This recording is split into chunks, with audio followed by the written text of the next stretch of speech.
we'll get started. So today topic today is do's and don'ts in structural steel framing and connection design. So we'll talk about tips that are used in steel design, connection design, what's recommended and what's not recommended, and its effect on other disciplines and on also the economy of the structure. Uh, Best design is the one that is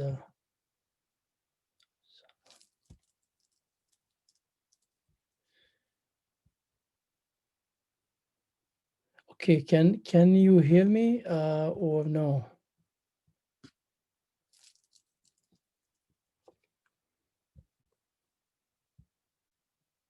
Can you hear me or no?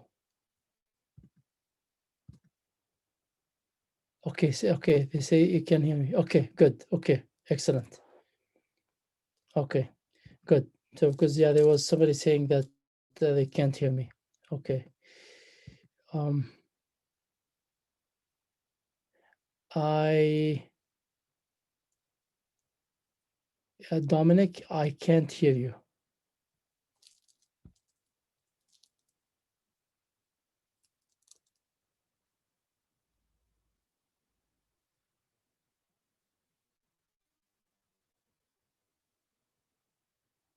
Okay, okay. I'll continue. Okay, so okay, best design is the one that provides steel fabricators with options and flexibility. Now, in the US, as you know, we do a lot of delegated design for the connections. In particular, of course, structural engineers do the framing, and then we delegate the connection design. So it's good to give the flexibility to the fabricator, and also some flexibility, and we'll talk about some of those as we go.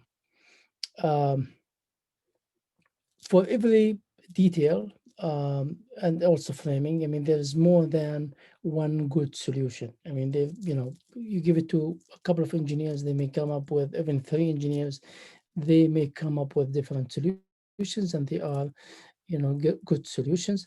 Now, the best solution depends on the local construction practices and the contractor, you know, preferences. That's why in design build projects sometimes it's I mean the design build projects are good, so you have everybody on board from the beginning, and so you get the fabricator perspective, the contractor perspective, and you proceed with best option that works with everybody, not only the designer.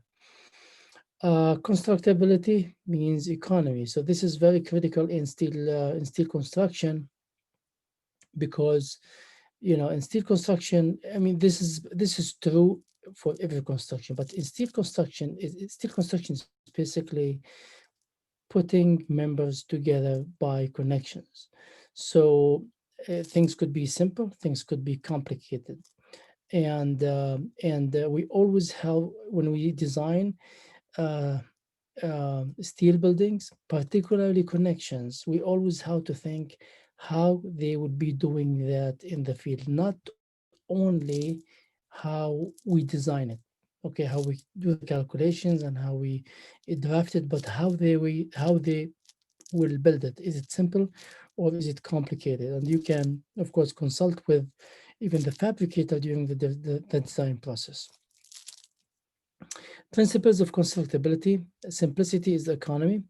Least weight does not equal least cost. Okay, we always tend to select the lightest member in our design, and that's of course will leads to economy. But sometimes we have to change member sizes to heavier sizes because they will allow us using simpler connections. So this is critical. So don't be shy to do that. Don't be afraid to do that if this will result in a simpler connection. Fewer pieces, greater economy. This is a key in steel design. The less steel pieces you use, the greater the economy is. Less plates, less stiffeners, less kickers. That's, of course, better for the economy. Even if you increase the size of the member, that's still more economical. Efficient connection design that this results in a reduced cost. Okay. Now beam reactions show reactions on the drawings. Okay, as shown in the figure. There's significant percentage of cost in connection design. Okay, so designing for the expected load on the structure is critical.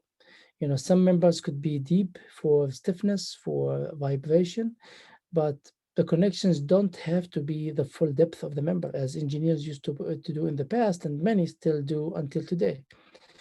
So just put the reactions there, let the fabricator design for that reaction.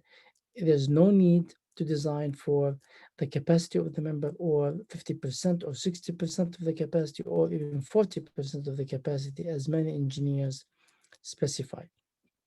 Excessive conservatism in connection design does not enhance safety. Okay, that's an issue, of course, sometimes in some designs. Do not design connections for full shear strength, as I mentioned that before, and do not have notes on the drawings such as connections shall be designed to support full shear strength of the member. So this, if you look at old drawings, and maybe even, I hope, people don't do it today, but I would expect to see that they have such note on the drawing. So this will result in excessive and expensive connection design. Do not show notes such as connections shall be designed to support reactions occurring from uniform loads, such as 150% uniform load capacity of the beams from table 3-6 in the AISC manual. This is common. That engineers used to specify something like this that would refer to table 36 in the AISC manual. And I hope you all know this table. If not, you can go and look it up. It's the table that gives you the uniform load capacity of the member. So you take that load and you divide it by the span, then that gives you the maximum uniform load that can be applied. So for connection design, engineers used to specify, okay, design the connections for 150% of that. That's excessive, and sometimes could be unconservative, as we will see in some examples. Here is the example. So you may have a beam like this, where you have uniformly distributed load that could be obtained from table 3-6, but you have a concentrated load from a column that's coming above. Okay, if you look at the reactions, so one side we have 54 kips, the other side we have 234 kips because of the concentrated load. If you specified that note without providing the reactions, the connection here will not be able to take that reaction to the 234. Okay, so that's unconservative design. Okay, in case that concentrated load is missed. Okay, maybe the member will be okay because you have it probably in your model, but the reaction may not. You may miss that if it's not written on the beam in the drawings. Moments and axial forces. Provide moments and axial forces. Show the axial forces. Show the moments. Okay, and let the fabricator design for them if it's delegated design. If you don't provide the moments for moment connection, they will design for the full capacity of the member, which will result in an excessive connection. Axial forces, the same thing. So give them the force, let them design for that. So the length of the weld will be for that force. The number of bolts will be for that force. The thickness of the plate will be for that force. So we will have an efficient design, not an excessive design. Okay. So the axial loads will be for braced frames, truss members, hangers, drag struts. Always provide those forces.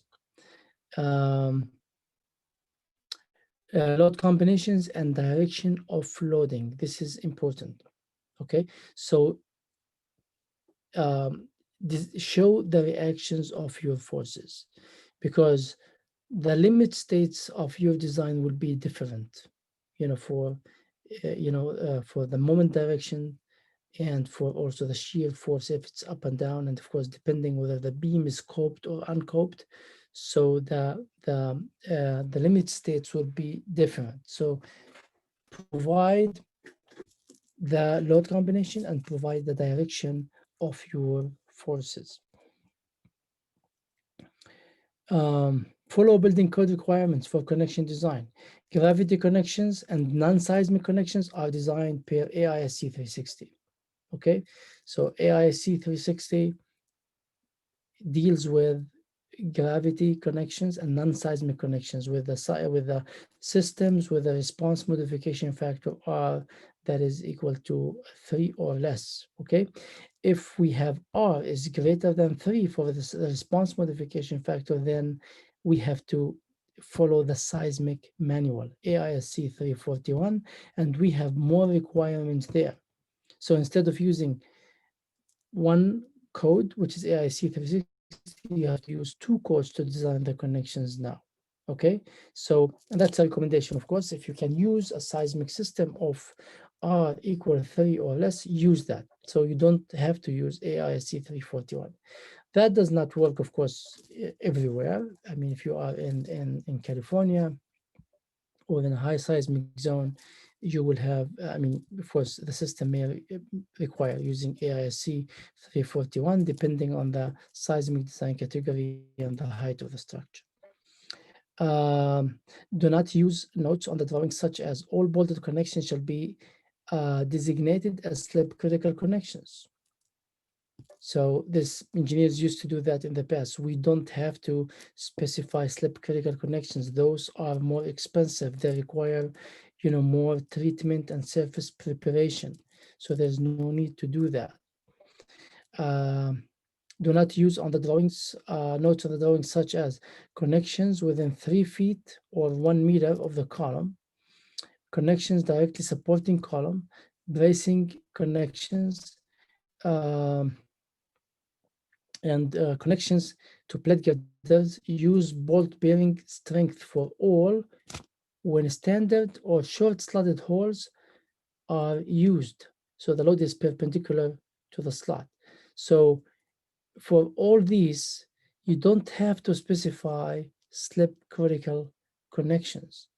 You can use bolt bearing connection. That's cheaper. It's easier to build and erect, in the field. Do not use notes on the drawing such as steel connections, cantilever connections, hanger connections, connections supporting 50 kip or 222 kilonewton or more. Bolt bearing connections are also used in seismic systems with R equal 3. Okay, so again, use bolt bearing whenever it's possible. Okay, and as you can see, it can be used almost everywhere. Okay.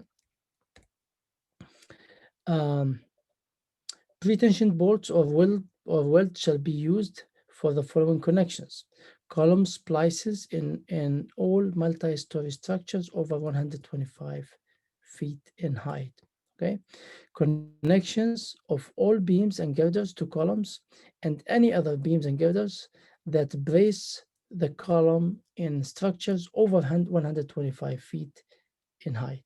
Okay, so we have to use pretension bolts or welds, and we have to distinguish between pretension and slip critical. They are not, it's not the same. When we say pretension, doesn't mean that it's slip critical. Okay. In structures carrying cranes over 5-ton capacity, roof trusses, roof truss splices, truss connections to columns, knee braces, and crane supports. Okay, we use pretension bolts or welds. Connections in machinery supports and other loads that produce impact or load reversals. We can use pretension or welds. Okay, do not specify in the drawings requirements like avoid one-sided connections if possible, and do not use beams deeper than 18 inches. Okay, avoid using that.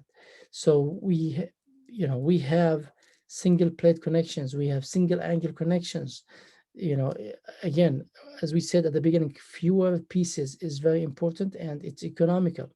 So if you use one single plate from one side and it can support the reaction, use that.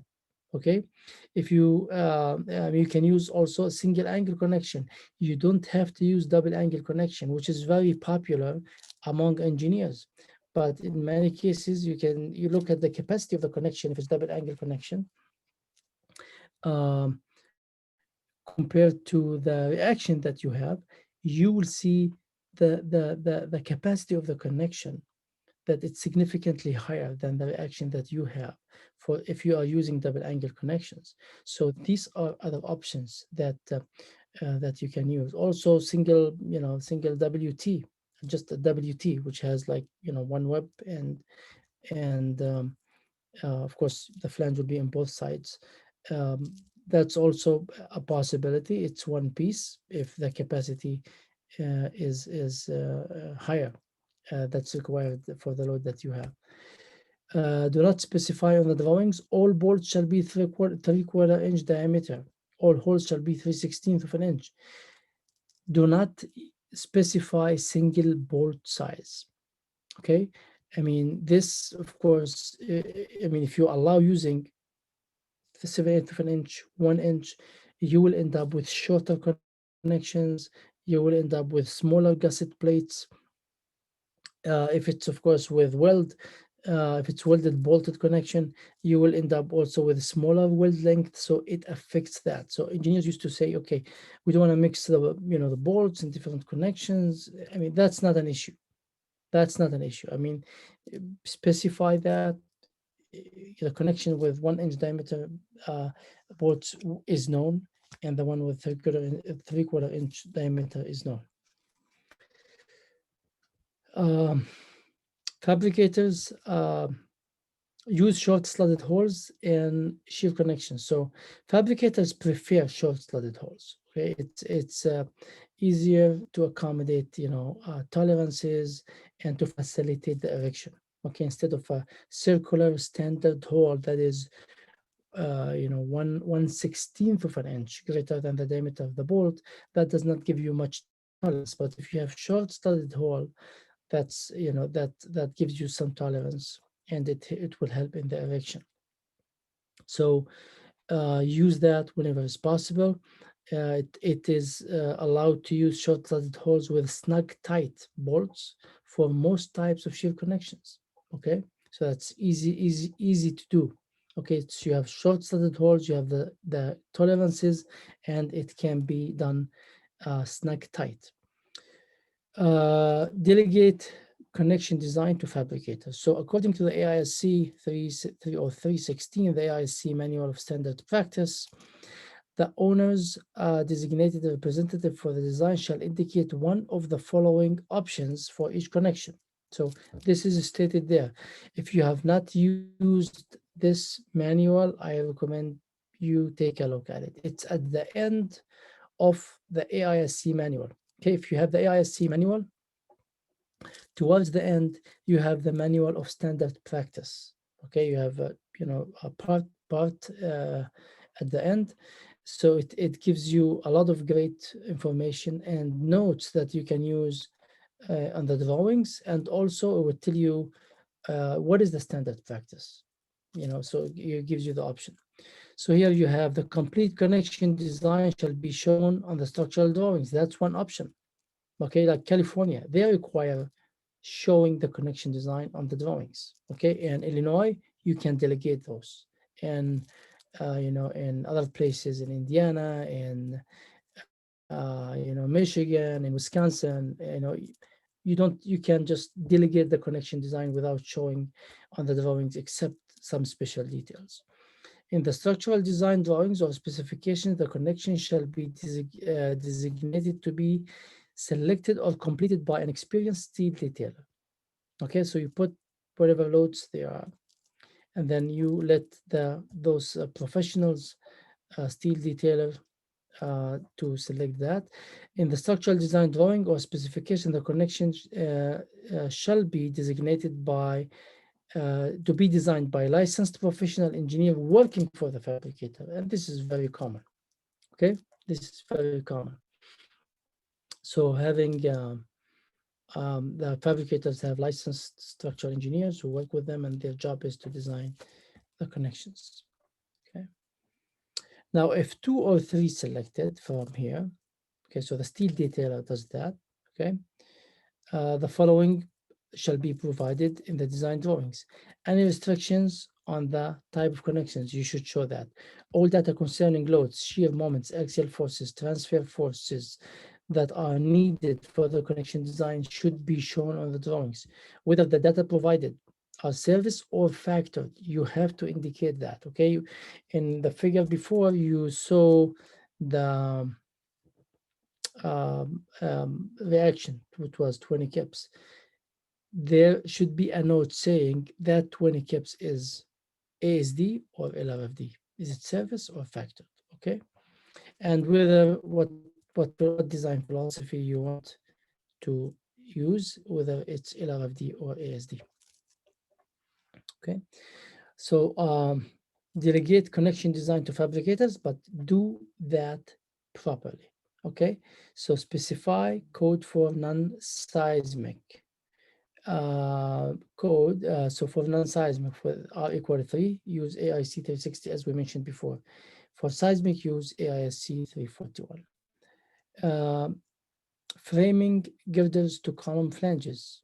So girders typically are bigger than beams, right? So we have the girder, we have the beam frame into the girder, and the girder frames into the column.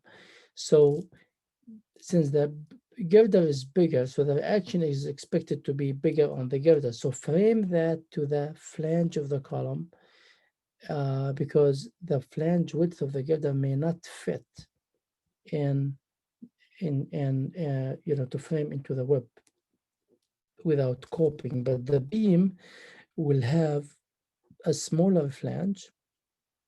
Okay, we'll have a smaller flange width, so it can be framed into the web. Size columns to eliminate need for stiffeners. Okay, so when we design the connections, we have to check the flange of the column. We have to check the web of the column for local limit states, flange yielding, flange buckling, web local buckling, etc. So try to select a column size with flange width and thickness, and also the column with web thickness that eliminates the use of any reinforcement or any stiffeners. Okay. Again, keep in mind the less pieces, the better. Make opposing beam same depth, okay, to avoid what you see in the drawing, okay, using an inclined stiffener, okay, inclined plate to connect the two flanges, okay, to avoid that, which, I mean, this is, the function of this is to transfer the forces from one beam to another through the column, because here you have a moment connection. So instead of using an inclined plate like that, just use the same beam depth. Okay. Use deepest vertical column. Okay. So you can look at the W8s, W10s, W12, W14, how the connection would fit into the web. So you can see for W8, it's difficult to fit even a small connection. Okay, and we don't know what the flange width of the beam would be. Okay, it may not work. You may have to cope it. So look at the W10, it's a bigger, W12 is bigger, and W14 is bigger. So having, I mean, typically the column cost probably is the least in all steel members and connections in a steel job. Okay, so think of how many columns you may have in a story and the number of beams you have in that story, and then the number of connections you have in that story. The least cost will be on the columns. So having a larger size column is actually economical, and it's easier for erections and will avoid maybe any reinforcements to the column. Orient columns to minimize skewed connections. Okay, so try to avoid this. There are so many configurations where you may have skewed connections. So try to avoid skewed connections as much as possible. Sometimes you have to do that, but try to avoid it as much as possible. So you can look in the left, we have we have column and 4 beams, but we have 3 skewed connections and 1 square, compared to the one on the right, where we have 3 square and 1 skewed. That's fine. Okay, we can do something like that, but the one on the right is, of course, much better and easier, and does not complicate the connections. Orient columns in braced frames square. Okay, if you have a braced frame, use orient the connections to be square like this, like the one at the bottom, not like the one at the top. Again, especially for braced frames, the connections will be complicated, not only for the beam, but also for the braces. Okay. So orient the columns in brace frame square, and also if you can connect to the flange, like here, that will be much better than connecting to the web, because that gusset plate has to go into the web, and it will be longer, and there will be, of course, other issues in terms of limit states and checks that need to be done. Here you have just an idea. This will give you an idea about the connections that you may have for each configuration. So the one on the left, you have a beam framing into a column flange. So it's a simple connection. You could take it from the table without even much calculations. The one in the middle, so the beam is skewed to the column. So look at the connection there. Okay, look at the beam is cut, of course, to make it fit. Look at the connection. You need 2 rows of, 2 columns, multiple rows of bolts. And then if you are framing in the web, look at the connection that you have at the right. You have 4 columns of bolts. So you just compare the number of bolts in all these connections. Okay, and of course, the engineering time to check this and make sure all the limit states work. And of course, the plate thickness could be significant here compared to the one on the left. Do not frame more than 1 beam to any side of the column. Okay, so here, this is in the drawings, we have lines, and you don't see the full picture. So you can, this happens a lot actually. Okay, but when we look at this in 3D, or when we plot this with the full dimensions of the flange, you can see, look at the conflict area between the flanges that we have. So what you will have to do is you have to cope the flange at the top, and then you have to reinforce the web like that. So that's coping, and that's reinforcing. Reinforcing is more pieces, and it's also more weld, and which may result also in other limit states. So engineering time is more, fabrication is more. Okay. Reconfigure the framing for steeply skewed connection. So for the one on the left, you may have something like this. So that's a steep skewed connection. So instead, use what you have on the right. Okay. So you can just have another beam in between, and let the other beam, frame into a beam, not to the same girder. Okay. Configure the framing to minimize skewed connection.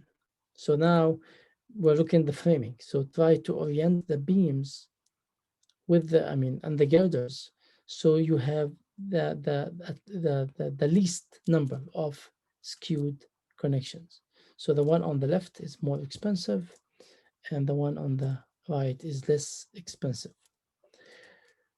Favor using circular column sections over square column rectangular sections. Again, if you have skewed connections, look at the one on the right.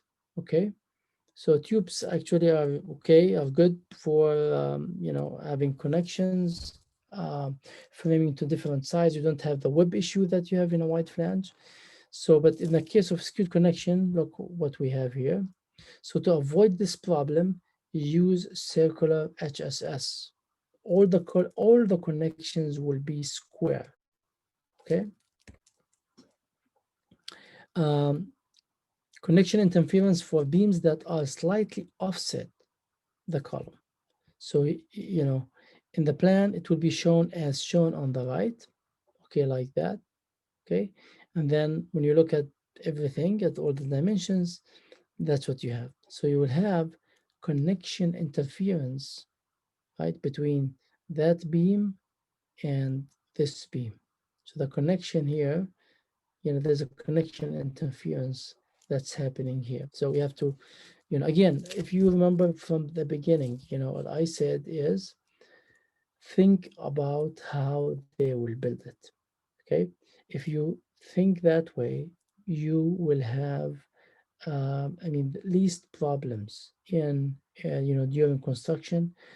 Avoid many RFIs, many phone calls, and who knows what also may develop as a result of certain mistakes. Um, Increase beam depth to avoid web reinforcing. Okay, so for example, here you have to cut a beam like this to frame it into another beam or girder. So since this is a deep cope, okay, since this is a deep cope, so you have to reinforce the web like that. So instead of that, just use a deeper beam. This is better. This is better than reinforcing the web, okay? And same thing here, as you can see. Columns must have sufficiently wide flanges to accommodate beam connections. So again, that's why when we talked about larger column sizes to accommodate connection, that's why. So the flange can accommodate bolts from both sides of the web.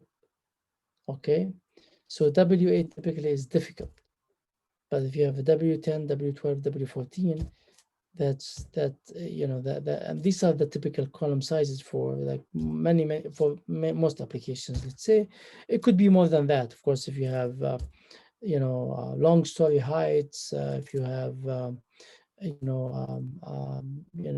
tall building, mid-rise building, or tall building, could be, or could be large sections, could be built-up sections, etc. Okay, rule of thumb. So to also to avoid one of the problems that could be in connection design is the rupture, the shear rupture or the tension rupture. There you have to deal with. The net section. Okay, so if you have a web thickness or flange thickness that's not enough, you may have an issue and you may have to provide reinforcement. So the rule of thumb, when you design the member, the maximum recommended stress ratio is the required strength to usable strength is 0.75 maximum. Okay, not 90%, not 95%, because when you look at the net section requirements, you may have an issue.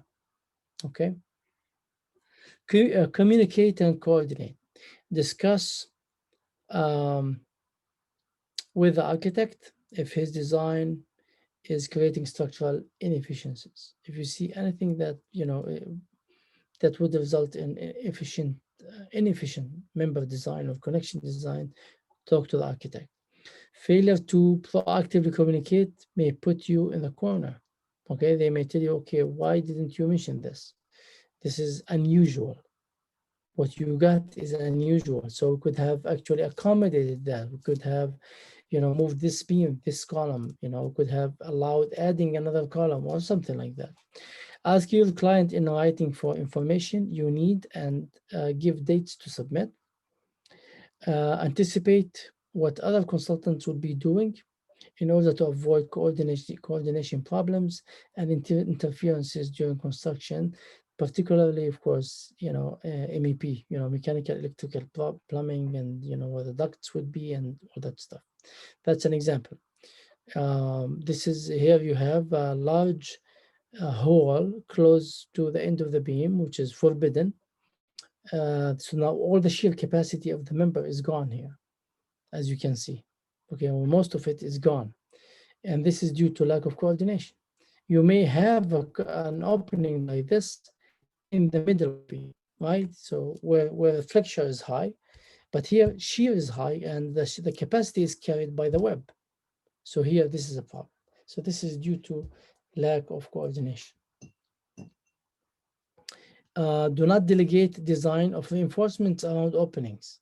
Do not say fabricator to reinforce webs at openings where required a developed shear in beam. They don't know the forces. Even if they know the forces, I mean, they may not know, how, the design and the flow of forces around the opening. There's a design guide for this, an AISC design guide for that. So do not delegate that. You have to do it. Okay. Provide sufficient information in drawing to minimize uncertainties among bidders. So according to the standard manual of standard practice, so we have permanent bracing, column stiffeners, column webs, double plates, bearing stiffeners in beams and girders, web reinforcement, openings for other traits and other special details where required shall be shown in sufficient detail in the structural drawings so that the quantity, detailing, and fabrication requirements for these items can be readily understood. Okay, so as you can see, bracing, column stiffeners, column web double plates, bearing stiffeners, etc. So those have to be, enough information has to be given, and actually best if the special details are designed by the engineer and shown on the drawings. Do not delegate design of plate girders. Or if or plate girder welds. I mean plate girders, you have to design it, but the connections of plate girders and the welds that put the plate girder shape together, do not design that. So if you delegate that, probably what they will do, they will provide continuous weld over the entire along the entire length of the girder. So there's no need for that. You can design it using the shear flow equations and calculate the weld and the spacing of the weld that is required. Think about connections. How will be detailed in a plate girder like this. Okay, so if you have double plate girders, how the connections will be done. So if you are thinking about delegated design, definitely they will come back to you. They'll tell you, how do we do this? Configure HSS framing to simplify connections. So if you have HSS beams framing to wide flanges, so think about how this can be done. Okay, so here we are copying an HSS, which is not usual. Okay, and may result in some issues. So you may do something like that. You may have an end plate, and then the HSS is welded to it, and then there's a plate connecting the web of the beam and the end plate at the face of the HSS. Okay, here in a tube you may use single plate connection welded to the web or the wall of the tube. Okay, versus a through plate. I mean, none of these is forbidden, by the way. So what you say, no, that's not forbidden, but that's not a good practice. If you can avoid that, avoid it. Okay, so through plate actually is a non-connection in tubes, but if we can avoid that, there's no need to do it. Okay, welding tips to enhance constructability. Strive for download of vertical welds. Okay, so we always try to avoid overhead welds. Avoid specifying all around welds unless they are needed. Okay, avoid specifying arbitrary CJP, welded moment connections. Okay, complete joint penetration weld. So there's no need for that. If you can work with fillet welds, that can be done easily in the shop, in the field, without any issues. Here, favor fillet welds over groove welds, so they are cheaper. Choose efficient diagonal brace. So single angle, it's good for small loads. Double angle, efficient connection, double shear bolts. Okay, it will give you double the shear capacity if you are using a double angle connection, but also this is higher capacity than single angle and can be used in many applications. HSS, that's the highest brace strength per pound of steel. So these are the most efficient members as braces. Okay, it gives you the highest brace strength per pound of steel. And the connections are simple also. And you have the W shapes. That's good for high axial loads. And it's actually a difficult connection. Okay, so this actually used typically and really when you have high axial loads in tall buildings where the loads are really high. So here you have examples of if you have a single angle shear connection, so that's the connection, the gusset plate, simple bolted connection. If you have an HSS, so it's actually welded. So you cut the HSS and then you slide it into the gusset plate and weld around it. And if you have a wide flange, so you can see the connection here. So that's the wide flange, that's the gusset plate, and then you need angles to connect the flange to the gusset plate. Choose slope of the diagonal brace at 35 to 55. So to have an efficient connection, and also so the brace can be efficient in resisting the load. So it doesn't have to be inclined too much. So use between 35 to 55. Okay, so you can see this will not be very efficient in resisting the load compared to this. Okay, and also the connection is an issue. You can see that. Okay, look at the connection with the smaller degree from the horizontal axis, the one on the left, right?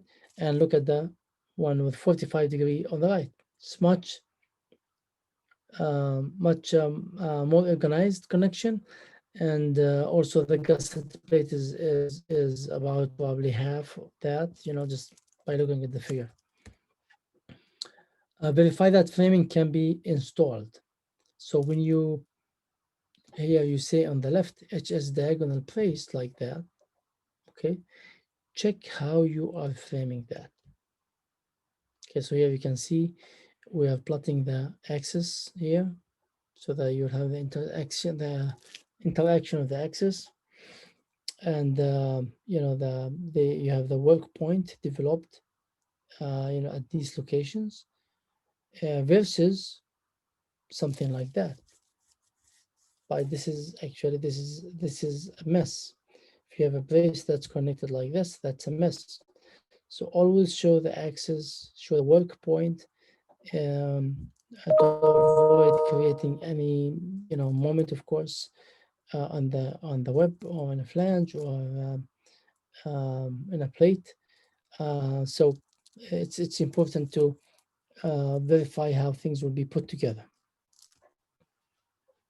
Configure the framing to minimize the number of beams. So here you have the same area, but look how this can be framed using the figure on the left hand side. So you have the girder in the long direction, the beam in the short direction.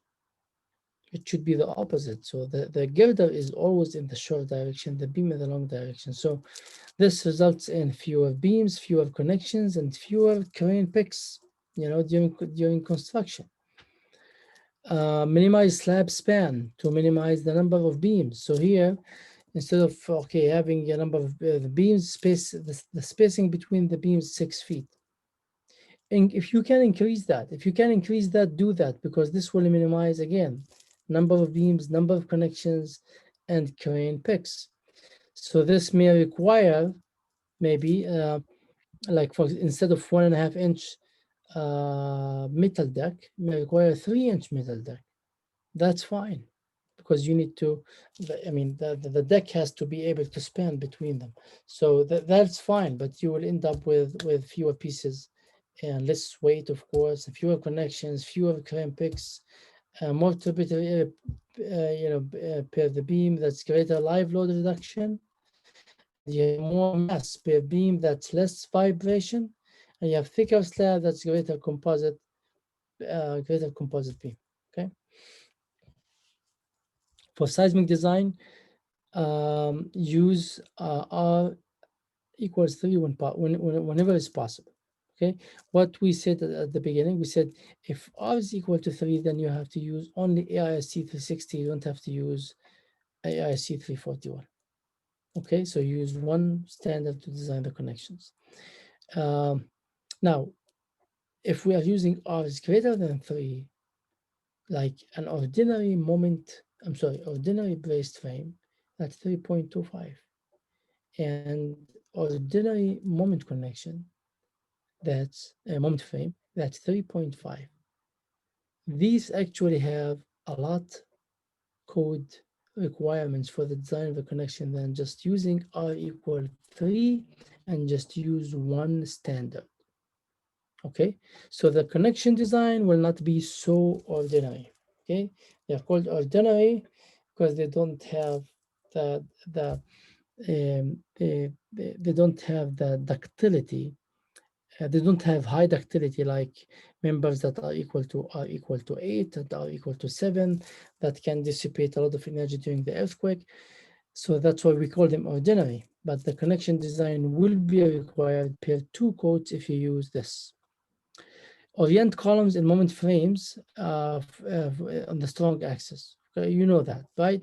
I mean, in moment frames, the main issue is deflection. So we need to orient it in the strong axis so the moment of inertia can, of course, resist the lateral loads, provide enough stiffness for the lateral load. So here, as you can see, depending on how the arrangement is, and the number of columns, the number of connections, you can see at the top, each connection or each column takes about 20%. And then in the middle, if one column is oriented about the weak axis, then each one of them will take about 11%, and the interior ones will take, which are oriented to their strong axis, each one will take 26%. And then at the end, if you have a connection and the weak axis, maybe you can just ignore that. Okay, the one in the middle, the 11%, you can ignore that and just use 2 moment frames like that. Okay, that these are 2 moment frames. Okay, but you have 6 connections. Each one will take 33.3%. Okay. Strong axis beam to column connections are generally less complex than weak axis. So you can look at the one on the left. You have framing to the flange of the column. Simple, everything is simple, everything is shown. The engineering of this is not difficult, and the construction of this is not difficult. Versus if you have a moment connection framing into the web, look what happens. So everything has to frame inside. Look at the shear plate, even how it's cut. Okay, this is like an extended shear plate instead of a standard shear plate. And then the plate has to extend all the way inside. Of course, have to be welded from both sides, of the flanges, and you have to connect to the web, which is not a stiff element, like the flange. Okay. Run heavy moment connected girders through columns to simplify the moment connections. Okay, so you can here see if you can run the column through the girder as shown on the right, that will create a much simpler connection compared to the one on the left. Okay, if you have a cantilever beam, okay, just let the beam run over the top of the column like this, and just design these bolts on the plate for the moment. Okay, instead of having something like this. So you have a cap plate for the column, which will also act to restrain the beams, for the moment, okay? And the shear connection. So look at how many bolts and pieces we have in this connection.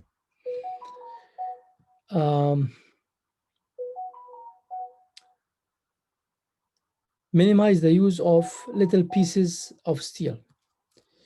Brace angles, relieving angles, bent plates, stiffeners, whip doubler plates, little beams. Try to minimize those as much as possible. Here's an example. Change slab span to reduce the use of small beams. So here you can see that, okay, the slab spans in this direction. Okay, here, if we want to continue the same span, we need small pieces here. Those are the dashed lines. Instead of doing that, just change the metal direction to span between the two longer beams. Okay. Avoid skewed beam to column moment connection. This would be very complicated. Okay, this is difficult to detail. Always square connection to the flange if possible. Okay, avoid full depth stiffeners where it's possible. Okay, so you avoid cutting the stiffeners around the fillet of the beams, and you just make it simpler. Simplify base plates and anchor rod detail.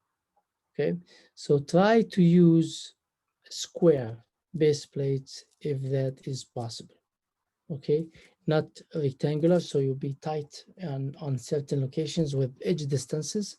So try to just make it simple. Use a square if possible, whether it's whether the shape of the column is, which typically is not square, or if it's an HSS. Hanger connections. Okay, so here you have three different types of hanger connections. So you can look at the one starting from the one at the left. So you have a member here, and then you have a connection, you have a beam connected to it, but we have stiffeners here, right? We have stiffeners here because here you see the load is transferred here through the walls of that member, as you can see, but this is not aligned with the web of the beam, so you need reinforcement here. It's the same thing here. Here you have a single angle, so you have stiffeners and the web here, and then you have that gusset plate here to connect the angle to the beam. But still, this is better than than this one, because the load is transferred through the plate here, not directly welded like this one.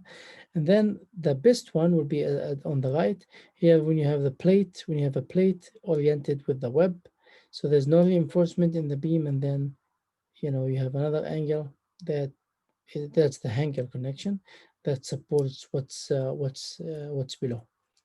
Okay, understand the fabricator preferences. So for their preferences for shear connections, moment connections, braced frame connections, and truss connections. Try to talk to the fabricator, see what they are comfortable with, what's their experience, and what they prefer, because eventually they will be fabricating this, and in most of the cases they are also the erectors. Avoid torsion in wide flange shapes. Okay, so of course this is critical. So use HSS that has much higher capacity in torsion than wide flanges. And of course, if you have a wide flange, you may have to use something like at the bottom left. You have to use kickers, like that. Okay, camber.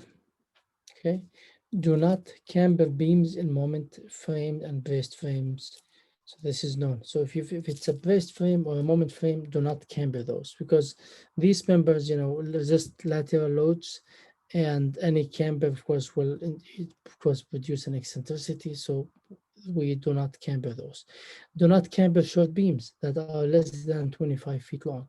Okay, camber will be expensive and will be difficult also to do. Do not camber light beams that are in weight less than 19 pounds per linear foot. Do not over camber. Like camber for 75% of the slab and the steel weight. Okay, that should be enough and should control the deflection problems that you may have. Specify additional concrete to be poured to achieve level floors. So when we have deflection problems, or not problems, maybe just deflection, okay, without camber. So when you cast the concrete, the beam will deflect, so the floor will not be level. So specify more concrete to make it level and take that into consideration in the load also. Include the ponded concrete load in design. That's what I mentioned. Any additional concrete that's required to level the floor, you have to include that. Do not specify camber that's less than 3/4 of an inch. Okay, typically more than that. Do not specify that. Do not specify camber to be measured after erection, or do not specify that the camber will be measured after erection. Okay, you can have whatever camber is required is from your design. So you have the member, you have the deflection results, and you know what live load you will have, which typically the deflection of that will happen after the camber, and what level we need to get to. And compare camber cost to material cost. Okay, so ask about the cost of cambering one beam. Okay, and ask about the cost, of course, of a ton of steel. So if you have to increase the weight, if you have to increase the size of the beam by 1 or 2 sizes, this could be more economical than cambering the beams. So keep that in mind. Okay. So with this, I conclude these steps. I will be exactly 1 hour. If you have any questions, I'll be glad to take them.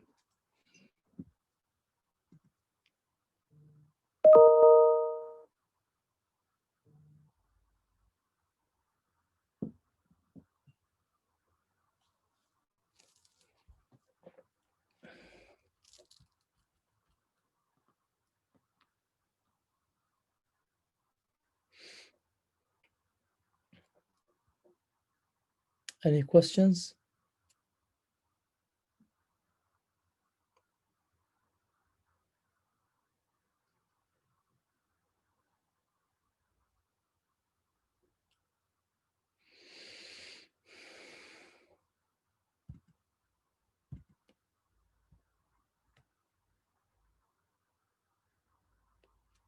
Okay, so here we have, okay, what advantages are there to using R equal 1 for seismic design to avoid the use of AISC 341 detailing requirement? Okay, so so that the question again is, what advantages are there to using R equal 1 for seismic design to avoid the use of AISC 341?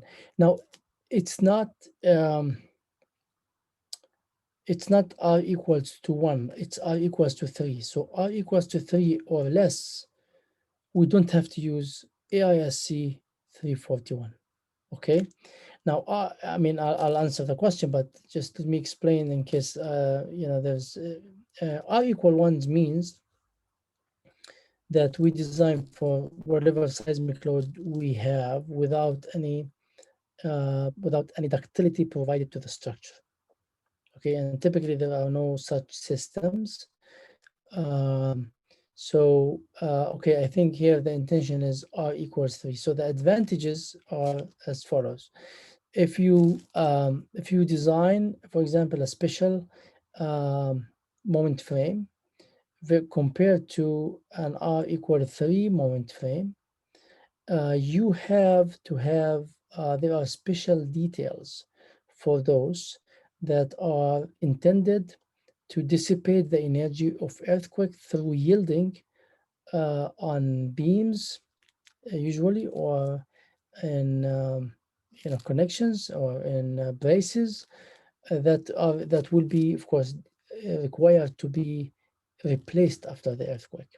Okay, so the advantage here is that we don't have to go there for more detailing requirements to dissipate the energy and yielding, and prioritizing this has to yield first and then this one. That's how seismic design is. So we designate the members that will dissipate the energy.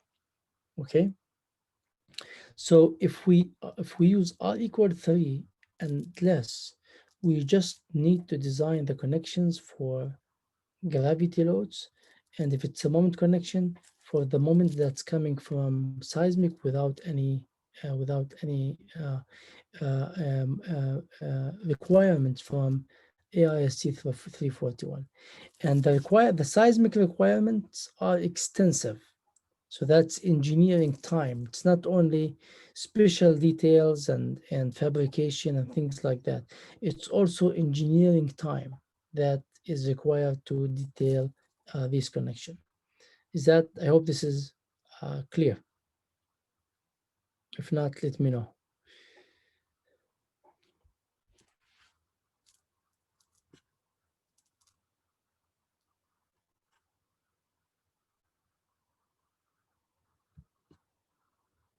Okay, other questions?